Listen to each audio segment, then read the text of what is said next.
This is Michigan Moments, rediscovering the pioneering history of the Great Lakes State.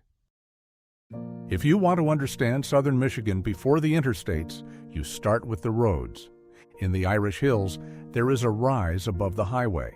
On that small bluff sits a white clapboard building known as the Walker Tavern. Historians say it dates to about 1832. This corner mattered because the route was one of the main stagecoach routes between Detroit and Chicago. We catch the tavern in its roadside era, when the road itself was part of the story. The Walker Tavern began as a farmhouse, plain, practical, built for work. Travelers came by stage or wagon. They needed a meal, a warm room, and a place to swap news.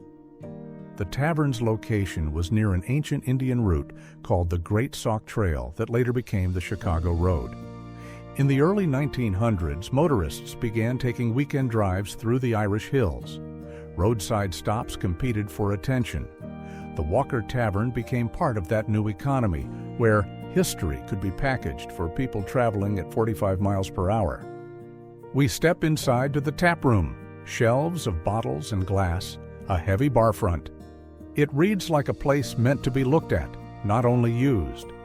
The space is telling visitors, this is what a tavern felt like. Then there is the Fenimore Cooper Room. The room itself is simple: bed, wash basin, framed pictures. This was a selling point. The tavern story was shaped for tourists. The careful way to say it is this: the site promoted named rooms and famous connections as part of the visitor draw.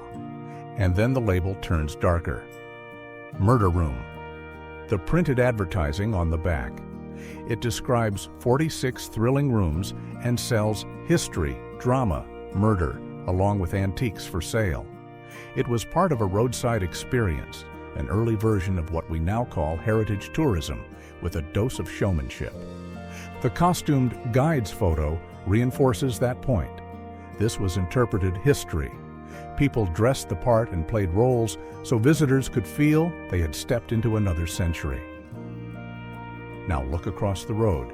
That is the Brick Walker Tavern. It stands taller than the older tavern and signals a different phase of travel.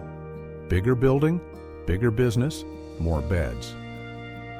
Together, the White Tavern and the Brick Hotel tell one continuous story. Michigan moving from trail to road to highway, and then turning that travel history into a destination of its own. Thanks for listening. Please follow us for future episodes. Michigan Moments, offering bite-sized morsels of Michigan history.